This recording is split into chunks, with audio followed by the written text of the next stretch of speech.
예, 두 번째 시간 시작하도록 합니다. 자, 아까 이제 호세아 선지자의 그 인용글을 우리가 생각하다가 쉬었는데, 자, 호세아 선지자에게는 물론 자녀들이 있겠죠. 예, 지금 아까 내 백성이 아닌 자, 사랑하지 아니한 자, 이 말은 사실은 호세아 선지자의 아이들 이름이에요. 예. 자, 고멜이 호세에게서 이제 아들과 딸을 낳았는데, 사실은 그 고멜이 낳은 자는 아버지가 누군지 모르는 자들이에요. 예. 그래서 지금 보면은 내 백성이 아닌 자 뭐 이런 식으로 나오잖아요. 그러니까 아, 호세아 선지자하고 같이 사는 고멜이었지만은 고멜은 참 엉뚱한 여인으로 그렇게 살았기 때문에 고멜이 나왔지만은 아버지는 누군지 모르는 그런 것을 우리는 생각해 봐야 된다. 자, 그래서 첫째 아들 그 애기 이름이 이스르엘이라는 뜻이에요.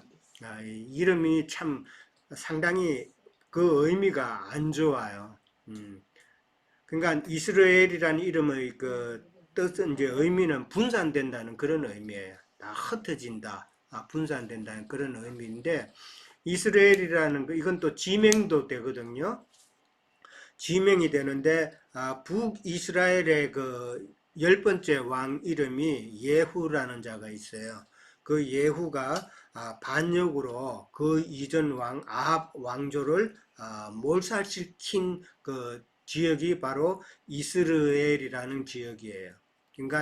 그러니까 예후가 그 아합 왕조를 완전히 몰살시키고 많은 사륙을 했던 곳이 이스라엘이기 때문에 그 장소를 갖다가 자기 아들 이제 이름을 그렇게 한다는 것은 그 아들이 참 전쟁으로 인해서 멸망당할 것이다라는 그런 의미를 내포하고 있는 아주 안 좋은 이름이죠. 네, 안 좋은 이름이다. 그 다음에 이제 두 번째로는 보면은 루하마라는 이름이에요. 루하마라는 그 이름은 그 루하마라는 그 뜻은 사랑받는다라는 뜻이에요.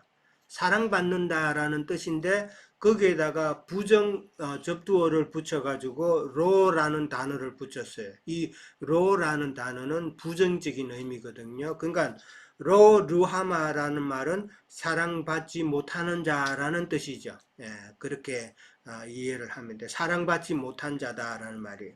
그러니까 그 의미는 다시는 하나님께서 이스라엘 백성을 긍휼히 여겨서 그들의 죄를 용서하지 않겠다라는 그런 의미단 말이에요.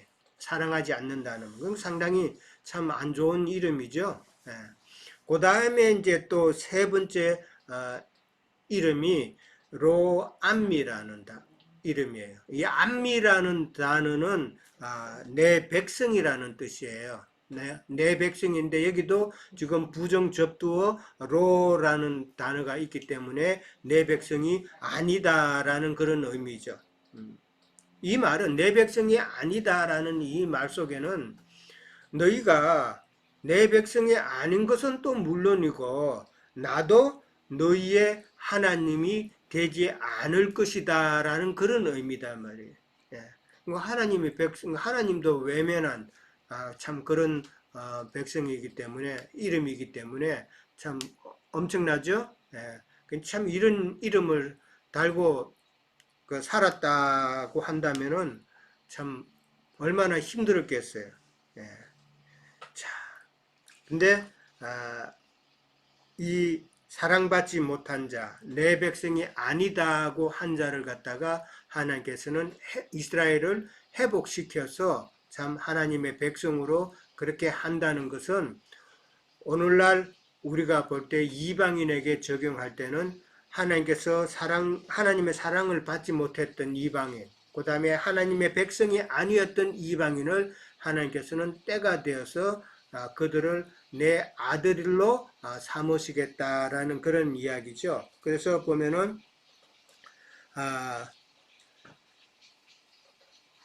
그들이 내 백성이 아니라 한 그곳에서 그들이 살아계신 하나님의 아들이라 일컬음을 받는다 그랬어요. 이 그들은 그 당시 이스라엘 백성이지만은 그 다음에 이방인도 되는 것이죠. 이방인이 살아계신 하나님의 아들이 된다라고 그랬어요. 자, 하나님의 아들. 우리가 지난번에 배웠을 때 하나님의 아들은 어떤 자가 하나님의 아들이라고 그랬어요?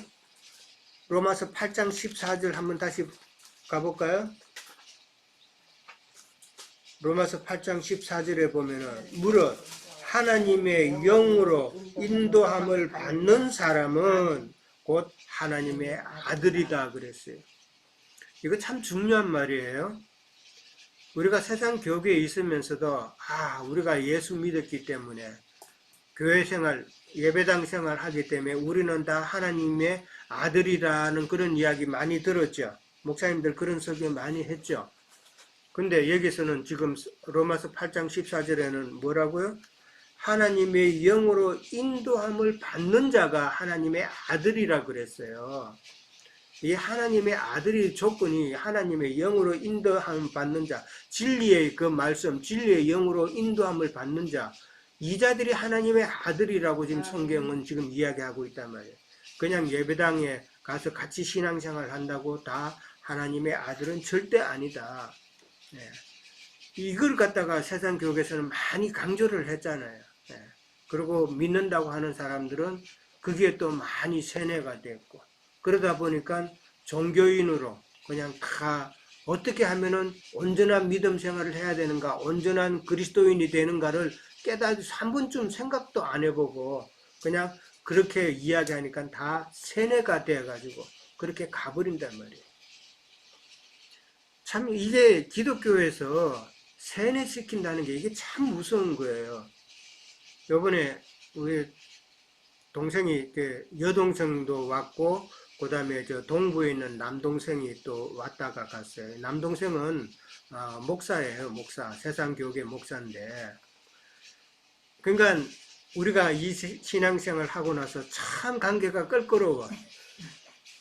그러니까 뭐 옛날에 형 동생 저하고 나이 차가 5살 나고 지금 나이가 57이고 우리 형제 중에 이남 일녀 형제 중에 제일 막내인데, 그래도 이제 제일 이제 형이고 이러면은 형에 대한 그런 어떤 모습이 나타나야 되는데, 제가 늘 불만인 게 목사랍시고 목이 뻣뻣해가지고 형을 형으로 대하지 않는 듯한 그런 모습. 그리고 내가 이제 이 예배당 생활을 벗어나서 이런 말씀을 이런 신앙생활을 하니까 더 그냥 이제는 이게 관계가 멀어진 거예요.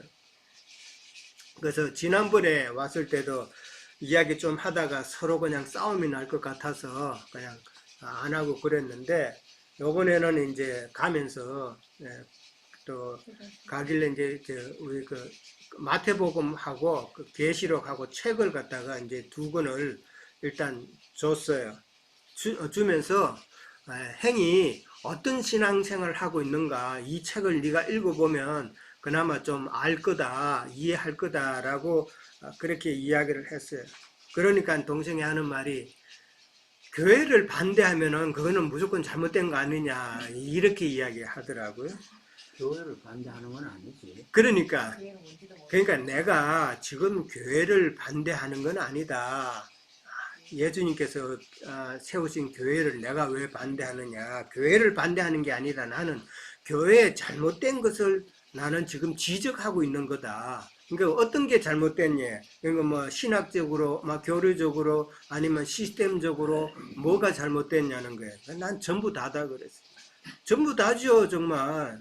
저는 말씀이 잘못됐잖아요. 잘못 가르치잖아요. 그러니까 그게 잘못됐죠. 그 다음에 시스템. 목사, 장로, 안수 집사. 이 시스템이 또 니골라당의 교훈을 따르는 그런 시스템이잖아요. 예. 그러니까 그 모든 게 다 잘못됐다. 목사들의 생각도 잘못됐고, 목사들의 설교도 잘못됐고, 다 잘못됐다. 그러니까 아무 말 안 하더라고요.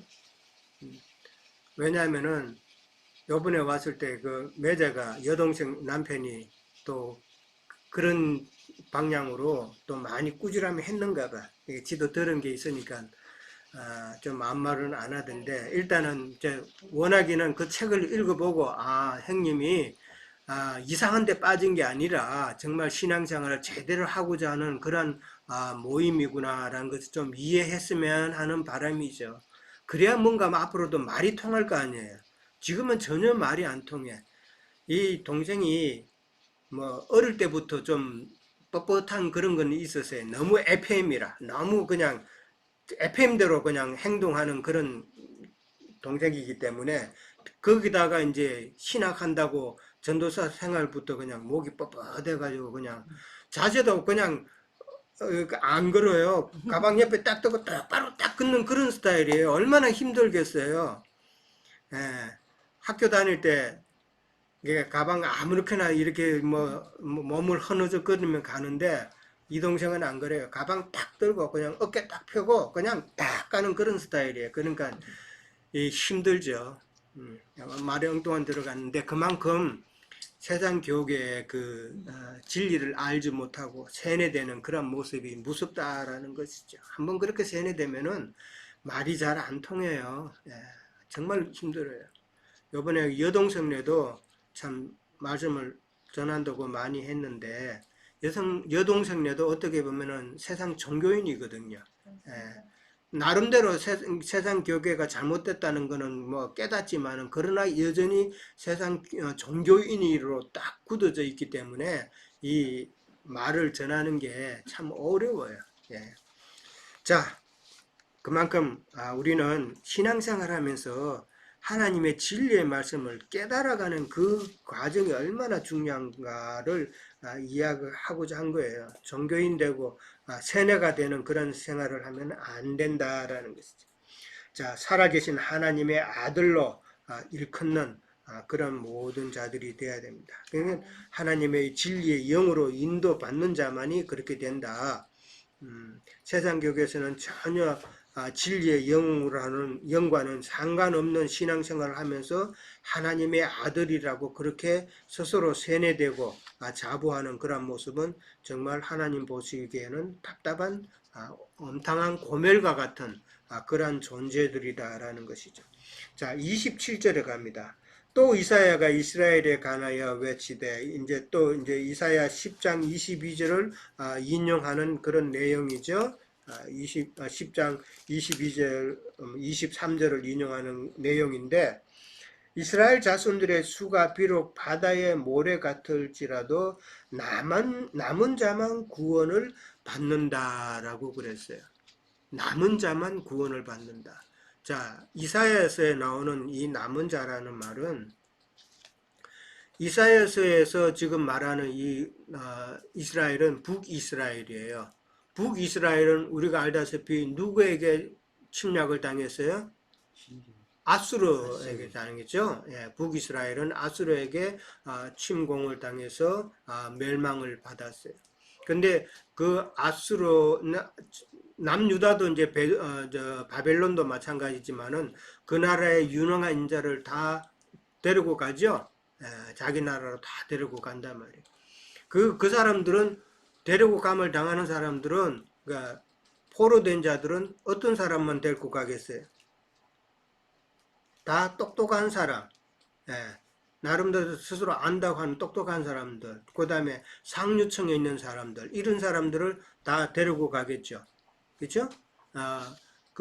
바벨론에 잡혀갔던 사드락과 메삭과 아벳노고처럼 다니엘의 세 친구처럼 다 똑똑한 애들이었잖아요. 예, 그런 자들을 아주 비전 있는 청년들을 데리고 가서 자기 나라에서 쓰려고 했던 것처럼 아수르도 똑같은 그런 일을 했다라는 것이죠.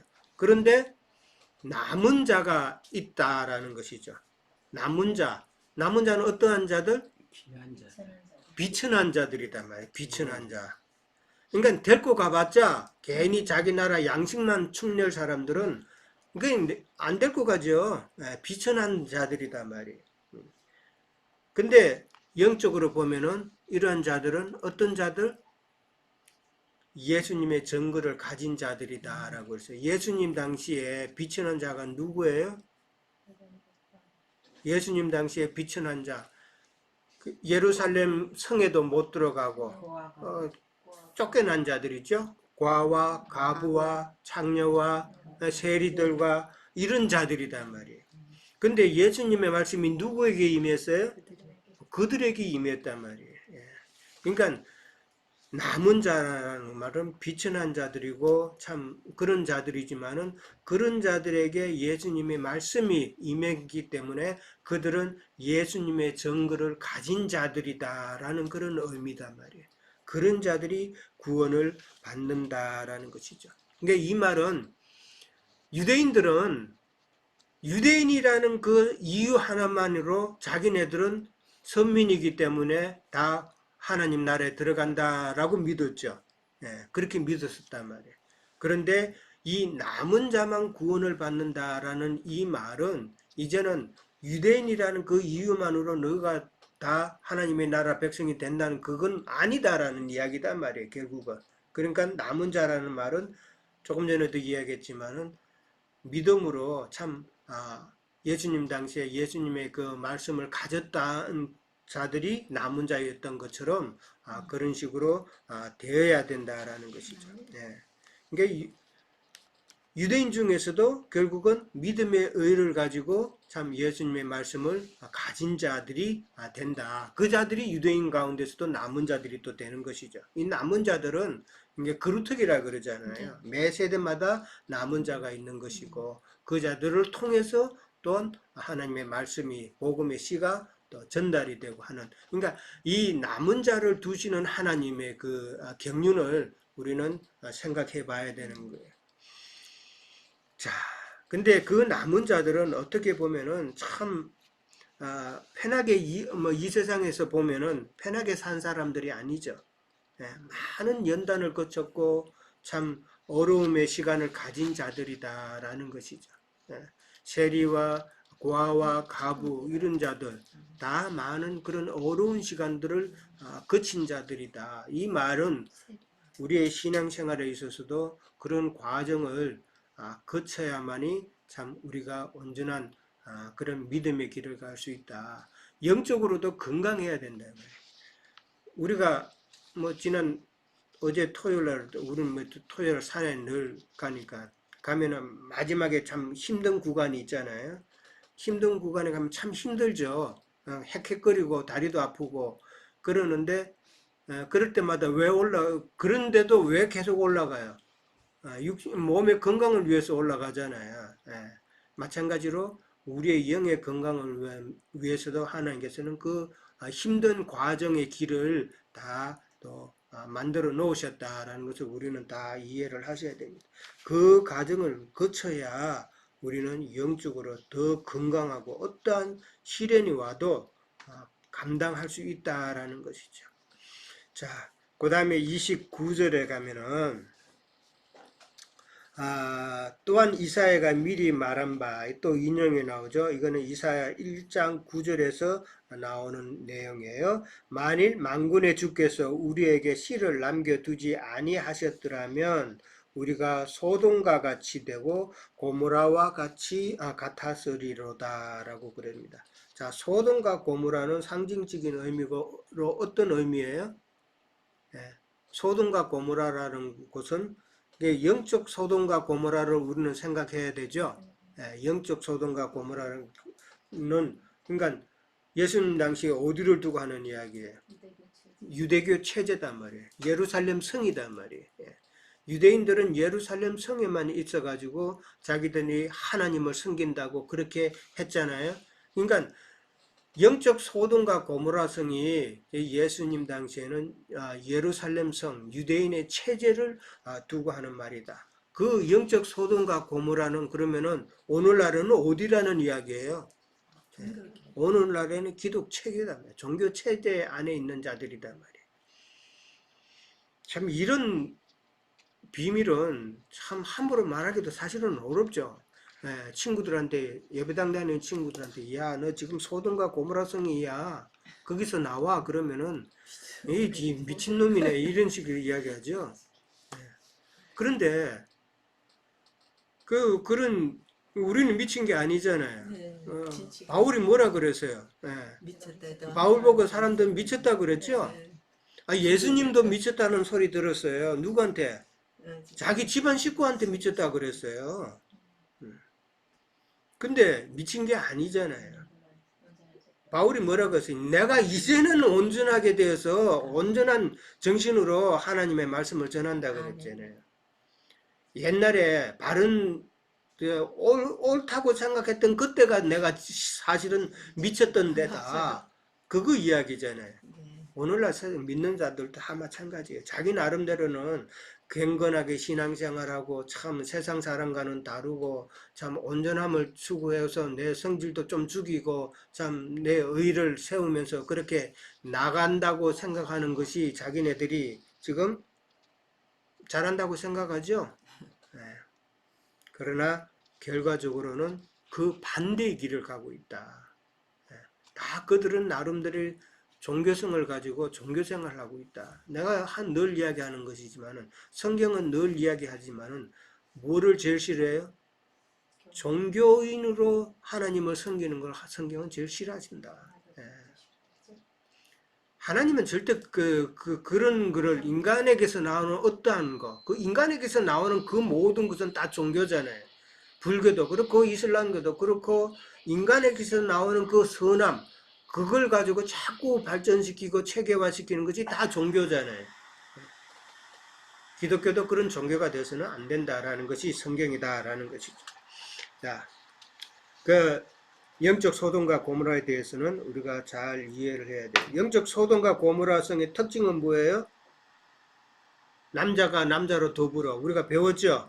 네, 히브리서에 여자가 여자로 더불어 서로 참 이 동성애 관계 이걸 갖다가 왜 하나님께서는 멸하세요?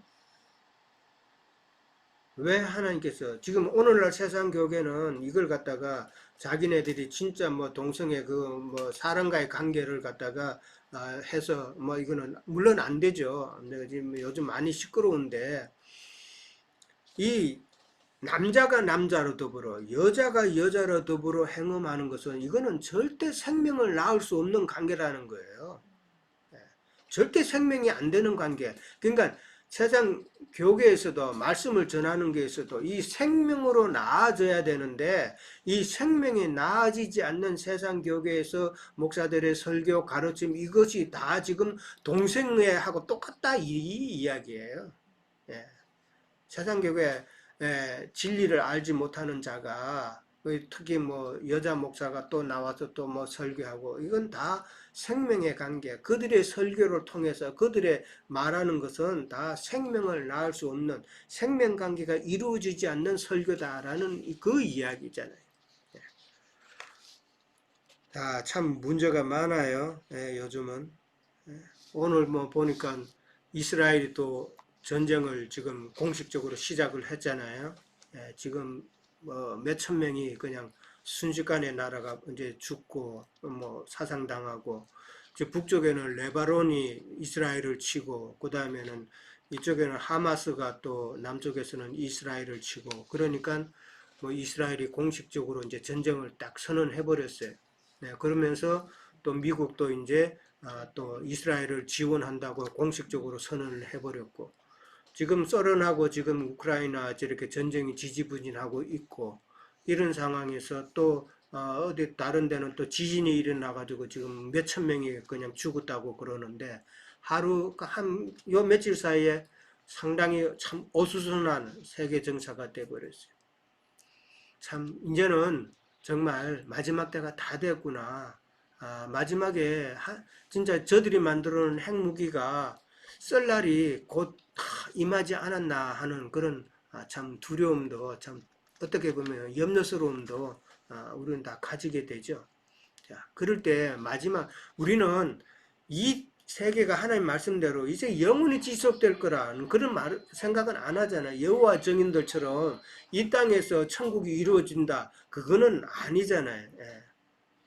이 땅은 언젠가는 다 진짜 없어지는 그런 것이다라는 것을 우리는 생각하고 육신의 것을 사모하는 것이 아니라 우리는 영의 것을 사모해서 참 하나님의 행상으로 이루어짐을 빨리 우리는 이루어져야 되겠다라는 그런 생각을 안 할 수가 없죠. 자, 그 다음에 씨를 남겨두었다 그러는데 소수의 남은 자를 통해서 진리가 계승되기 때문이다라고 그랬어요. 씨를 남겨두지 않으면 말씀은 진리의 말씀을 진리의 말씀을 전하는 자를 하나님께서 남겨주지 않으면은 다 소돔과 고모라와 같은 그런 처지가 되어 버린단 말이에요. 그런데 그 진리의 말씀은 참 세상 예배당을 통해서 그렇게 내려가는 게 아니잖아요. 예. 진리를 사수하는 이 소수의 남은 자들을 통해서 이 진리가 개성된다라는 그런 하나님의 뜻도 우리는 이해를 하셔야 된다. 예수님의 제자를 통해서 소수가 내려갔죠. 예, 우리가 쭉 기독교 역사를 보면 알잖아요. 교회사를 통해서 보면 항상 그 진리는 핍박을 받게 돼 있고 그 다음에 어려움을 당하지만은 그러나 하나님은 그 진리의 말씀을 계속해서 개성을 시켰다라는 것을 우리는 잘 압니다. 자, 그 다음에 30절에 가면은 그런 우리가 무슨 말을 하리요. 이제는 29절까지는 하나님의 선택과 하나님의 진노와 하나님의 긍휼에 대해서 쭉 이야기했어요. 그리고 이제 30절부터는 이제는 믿음의 의를 다시 한번 바울이 지금 강조하고 있다라는 이야기예요. 자, 30절에 가면 우리가 무슨 말을 하리요? 의를 따르지 아니한 이방인들이 의를 얻었으니 곧 믿음에서 난 의다 그랬어요. 자, 이방인들이 의를 따르지 아니했다라는 그 의는 어떤 의를 이야기하는 거예요? 믿음의 의지. 지금 의를 따르지 아니한 이방인이라고 나왔어요. 율법의 의. 그 율법의 의죠. 그렇죠. 율법의 행위를 인한 의다 말이에요. 그 율법의 행위를 따르지 아니한 당연히 이방인들은 율법을 받지 않았으니까 율법의 그 의를 행할 수가 없었죠. 그런데 이방인들이 의를 얻었다 그랬어요. 근데 그 의는 무슨 의? 믿음의 의라고 믿음에서 난 의라고 그렇게 딱 나오죠. 그래서 지금 이방인들의 그 의는 믿음으로 인한 의다라는 것을 이야기하고 있고 31절에 가면은 의의 법을 따라간 이스라엘은 율법에 이르지 못했다. 이 의의 법도 율법의 행위를 말하는 것이죠. 율법의 행위로 그들이 아무리 모든 것을 행했지만은 그러나 율법의 요구를 충족시킬 수는 없었다라는 말이죠. 자, 32절하고 이제 33절에 가면은 어찌 그러하냐 이는 그들이 믿음을 의지하지 않고 행위를 의지했다. 그러니까 율법에 이루지 못한 그 원인은 행위로만 했기 때문에 그들이 율법의 요구를 이루지 못했다. 율법의 요구를 이루려면 어떻게 했어야 된다고요? 믿음으로 했었어야 되는데 그들은 행위로 했다. 오늘날에도 유대인들이 참 행위를 많이 지금 행하고 있죠. 요번에 그 지금 하마스가 공격한 날도 유대인들의 그 명절이죠. 초막절 명절이다 말이에요. 유대인들의 그 초막절 행사를 할 때에 지금 포탄을 터뜨렸는데 유대인들은 그 행위를 참 중요시하는데 하나님은 그 행위가 아니었다라는 것이죠. 자, 부딪힐 돌에 부딪혔다 그랬어요. 그 다음에 이제 33절에 가면은 보라 내가 걸림돌과 그치는 바위를 시온에 두노니 그를 믿는 자는 부끄러움을 당하지 아니하리라 라고 또 인용을 했는데 이 인용은 이사야 28장 16절에서도 인용을 하고 그 다음에 이사야 8장 14절에도 인용을 두 군데서 인용을 했어요. 두 군데서 인용을 하고 바울이 그 두 군데서 인용한 것을 가지고 정리를 해서 지금 또 이제 표현을 해 놓은 거예요. 자, 이사야 28장 16절에 보면은 한 돌을 내가 시온에 두어서 기초를 삼는다라고 그렇게 나와 있어요. 시온에 둔다는 말은 어디에? 이스라엘이죠. 이스라엘. 예, 이스라엘을 한 돌을 두어서 기초를 삼는다. 이 한 돌은 누구예요? 예수님이다 말이에요. 예. 그 다음에 이사야 8장 14절에는 그 돌이 너희들에게 걸림돌과 넘어지는 반석이 되게 한다 그랬단 말이에요. 왜 그 돌이 이스라엘 백성에게 걸림돌이 되고 넘어지는 반석이 돼요? 돌이? 구약에는 그 돌이 이 걸림돌이 되고 반석이 넘어지는 그런 아주 불편한 게 돼버린다는 것이잖아요. 그 왜 그래요? 구약 이스라엘 백성에게 있어서는 그들이 행하는 그 율법 행위, 그 종교 행위, 그 다음에 그들이 남에게 보이기 위해서 행하는 그 선한 행위, 그 다음에 자기의 의를 내세우는 그런 모든 행위가 하나님의 진리의 그 말씀이 서로 부딪히죠. 하나님의 말씀은 믿음으로 행하라는 건데 유대인들은 자꾸 자기의 행위로 행하겠다고 하니까 하나님의 말씀과 지금 부딪히잖아요. 예수님 그거 돌하고 부딪히는 걸로 지금 묘사가 된 거란 말이에요. 그러니까 선지자들이 구약에도 많은 가르침으로 외쳤죠. 그런데 이스라엘 백성들이 그 외침을 외면했죠. 그게 부딪히기 때문에 외면한 거잖아요. 우리가 사람하고도 말할 때 이 말도 안 되는 소리 하면은 외면해 버리죠. 네. 그거와 마찬가지로 이스라엘 백성들도 선지자의 그 말들이 자기들에게는 부딪히는 돌이 됐기 때문에 선지자들의 말을 안 들었단 말이에요. 그렇기 때문에 이 돌은 구약 이스라엘 백성들에게는 참 걸림돌이 되었다라는 것이죠. 그런데 신약에서는 이게 걸림돌이에요? 아니죠. 자, 베드로전서 2장 6절을 한번 찾아봅니다.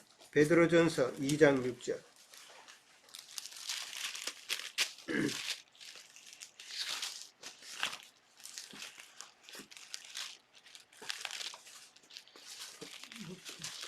자, 베드로전서 2장 6절부터 보면은 이제 인용한 부분이 이게 다 이사야 28장 16절하고 그 다음에 그 이사야 8장 14절에서 인용된 것을 베드로전서에서 또 다시 바울이 인용을 한 내용이에요. 한번 봅니다. 2장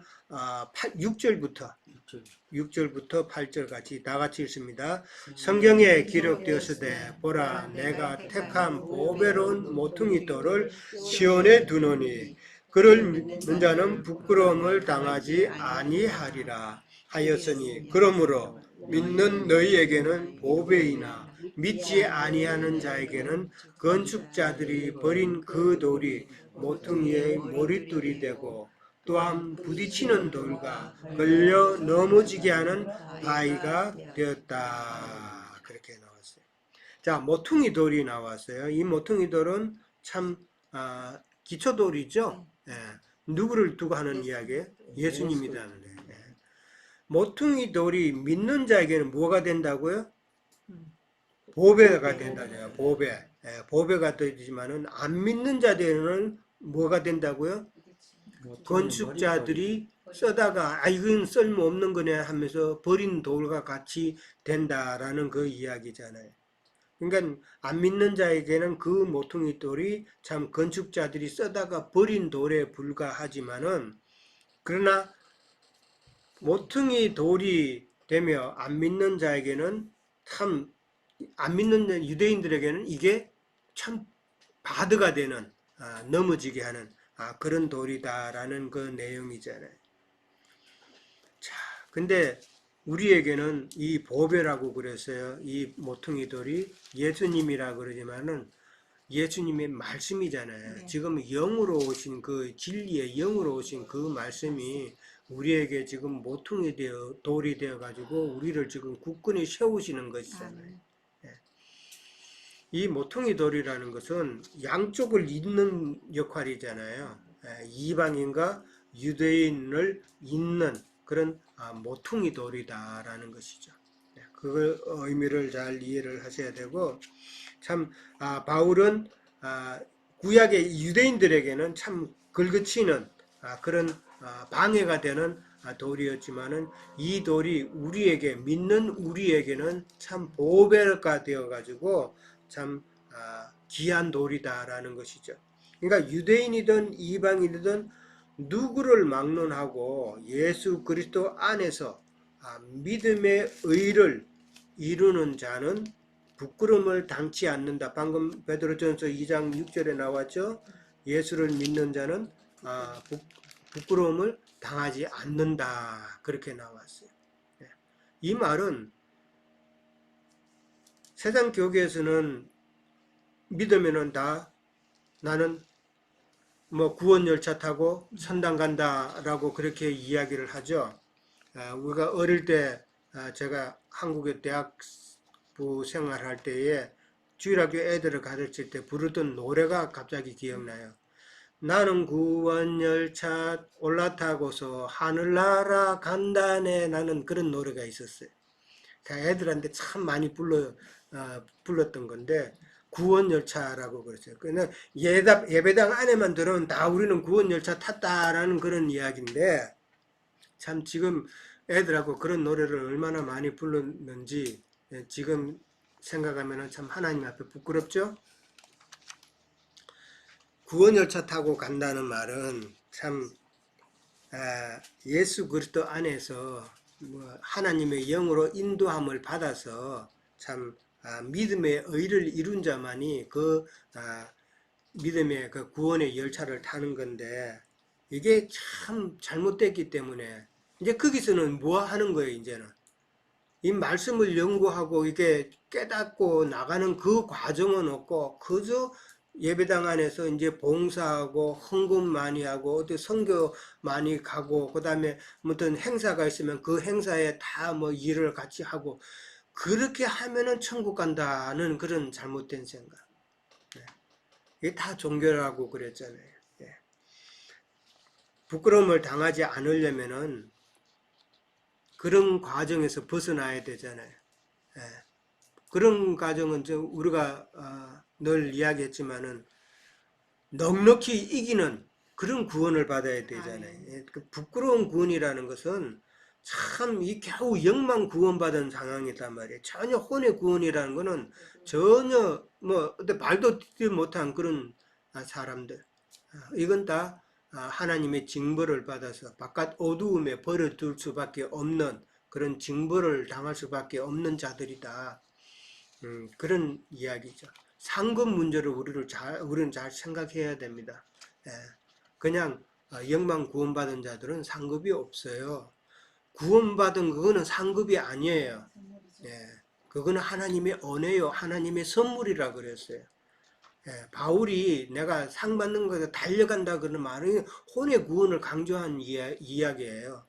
예, 세상 믿는 사람들은 내가 구원을 얻었다 하는 게 이건 상급받은 걸로 착각하면 안 되는 거예요.